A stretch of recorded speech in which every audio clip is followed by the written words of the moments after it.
What does evil look like when it triumphs? It's not always a horned beast roaring amid flames. Sometimes, evil wears a crown and sits on a throne. In 1900, Polish artist Ludwik Stasiak dared to paint exactly that, an allegory of Satan as Lord of the world.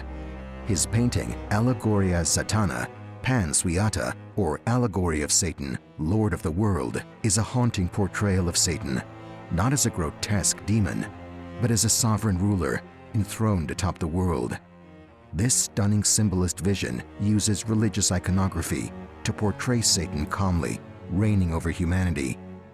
The result is a dark, cinematic, and emotional scene that forces us to confront a chilling question. Is this what evil looks like when it wins? Stasiak's artwork explores themes of power, control, and the potential darkness within humanity. Created around the turn of the 20th century, at the tail end of Europe's optimistic Belle Epoque, the painting now seems eerily prescient. Only 14 years later, Europe would be bleeding in the First World War, a real-world triumph of death and destruction that makes Stasiak's vision feel all the more prophetic. But even without hindsight, Allegory of Satan stands on its own as a powerful visual narrative.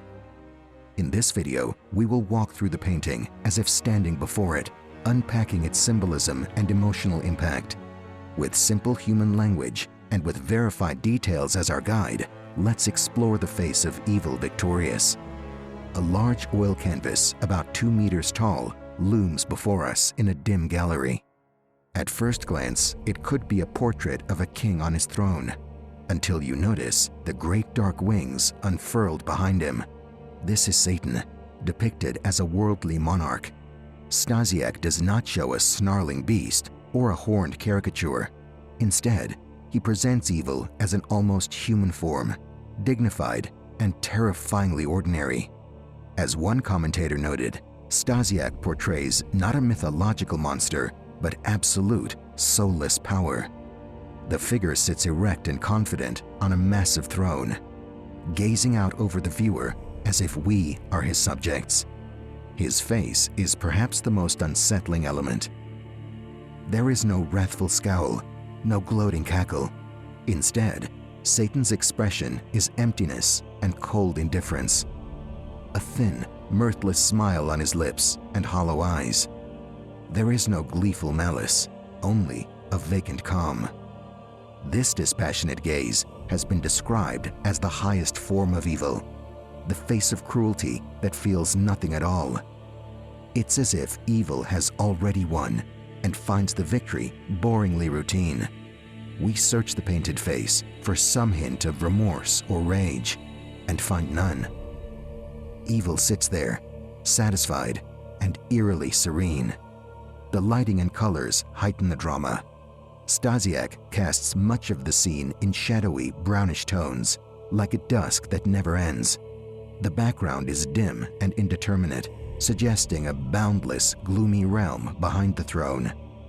Against these murky shadows, the central figure's golden accents gleam with an unnatural luster.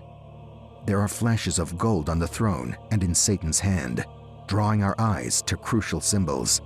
Stasiak's brushwork is realistic, yet slightly stylized. This is an allegory after all, giving the whole composition a dreamlike, almost cinematic quality. We feel as though we've stepped into a dark fantasy film.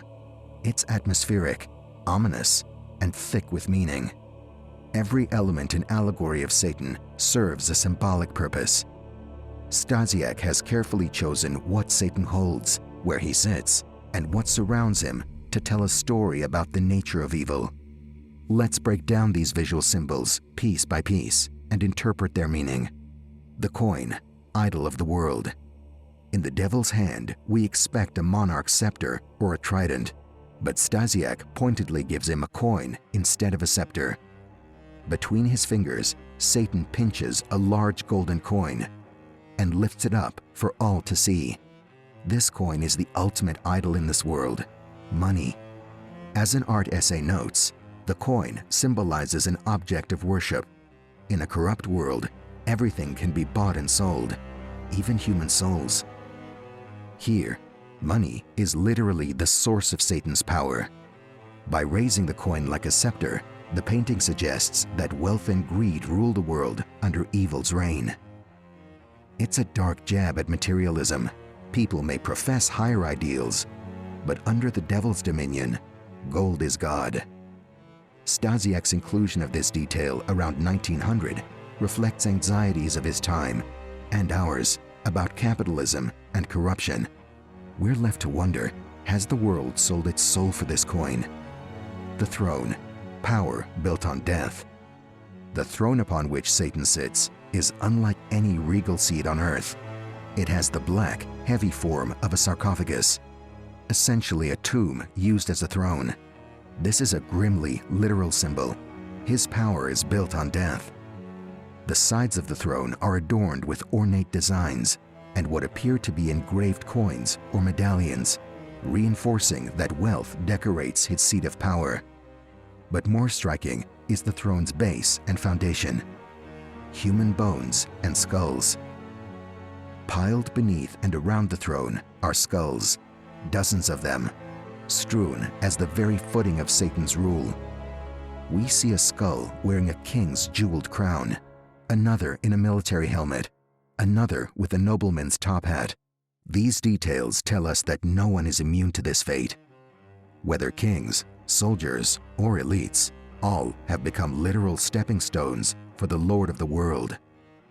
An analysis of the painting observes that the skulls under his feet are not merely victims, but expendable material, resources sacrificed to construct his dominion.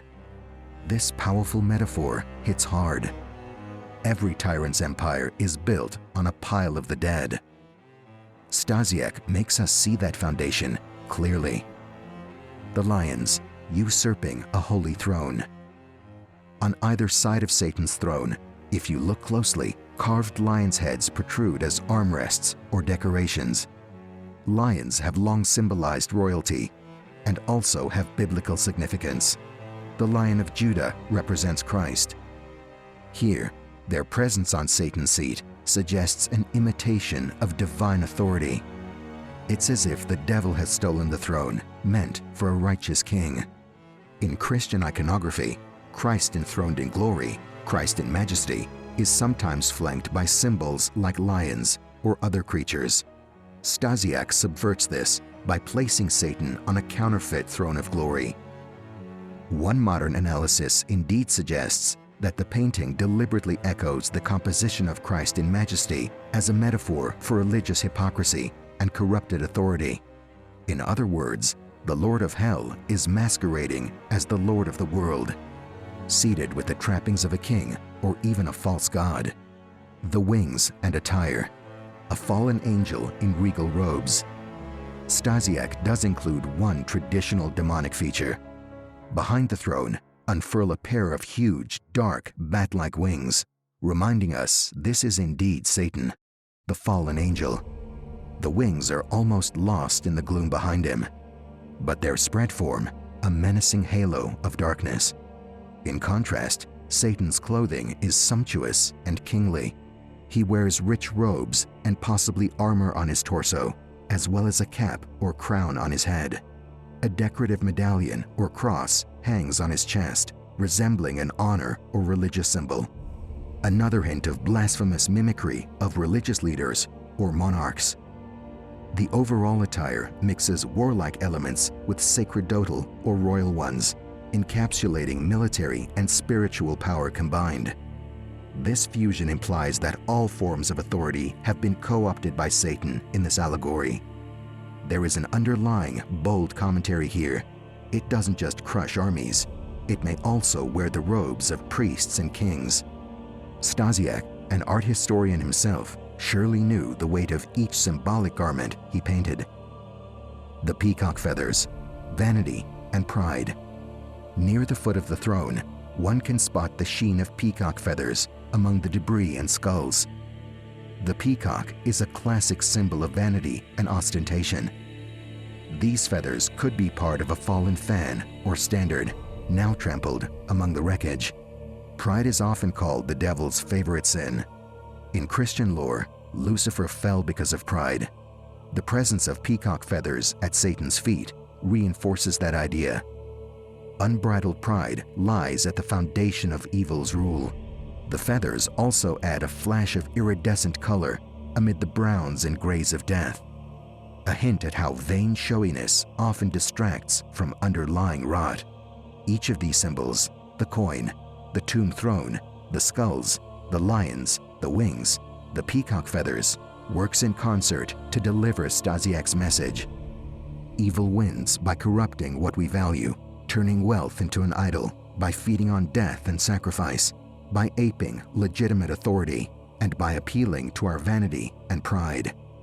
It's a complex, carefully constructed tableau, yet you don't need a degree in art history to feel its impact. The imagery is clear enough that even a casual viewer standing before the canvas can intuit a story of power and corruption. Stasiak was painting in the symbolist tradition, an art movement that used symbolic imagery to convey ideas and emotions, and this work is a textbook symbolist allegory of temptation and tyranny. It speaks a visual language that engages our senses and our minds at once. To fully appreciate Allegory of Satan, it helps to know a bit about the man who painted it and the world he lived in. Ludwik Joseph Stasiak, 1858 to 1924, was a Polish painter, illustrator, and writer. He came of age in the fin de siècle era, a time of artistic experimentation and deep spiritual questioning in Europe. Poland at the time was partitioned under foreign rule, and Polish artists often expressed national and moral concerns through allegory. Stasiak himself was a part of the Young Poland movement, which embraced symbolism and romantic nationalism. He worked in many genres, including religious and historical scenes, and was also an art critic and novelist. This broad intellectual background likely informed the rich layers of meaning in Allegory of Satan. Stasiak painted Allegory of Satan, Lord of the World, around 1900. Europe in 1900 was outwardly confident, technology and empires at their peak, but under the surface were tensions and moral anxieties. The fact that Stasiak chose Satan ruling the world as a subject suggests a pessimistic reflection on the state of humanity at the turn of the century. It's as if he's warning, behold, the direction we're headed, worshipping money, glorifying war, building empires on bones. Indeed, as one Spanish commentator notes, 1900 was the last sigh of the old world, and a cataclysm was on the horizon. Within Stasiak's lifetime, World War I and other horrors would prove how real Lord of the World evil can be. Artistically, the painting aligns with symbolism, a movement that often depicted abstract concepts, death, sin, evil, through dreamlike, evocative imagery. Symbolist artists across Europe, from France to Russia, were creating their own dark allegories in the 19th century. The National Museum in Krakow, where Allegory of Satan now resides, notes that demons appeared frequently in the imagination of young Poland artists, including Stasiak.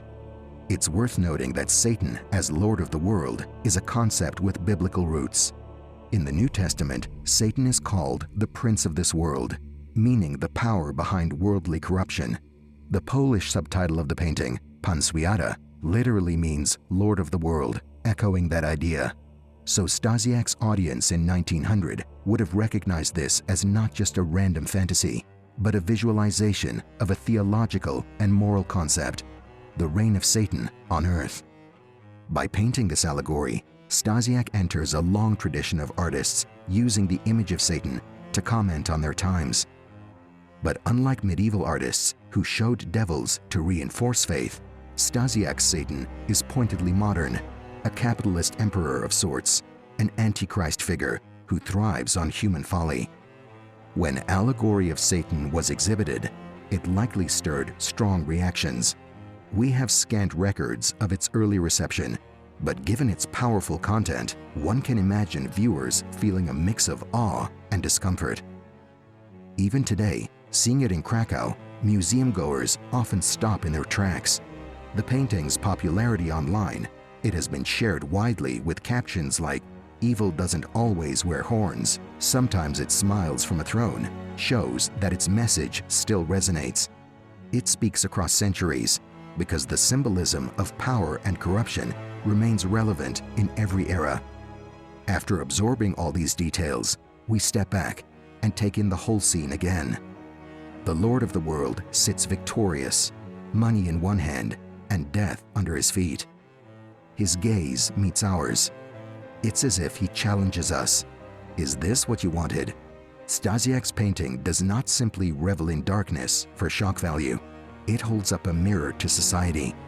One insightful review called Allegory of Satan not just an artifact, but a mirror in which the mechanisms of the real world are reflected.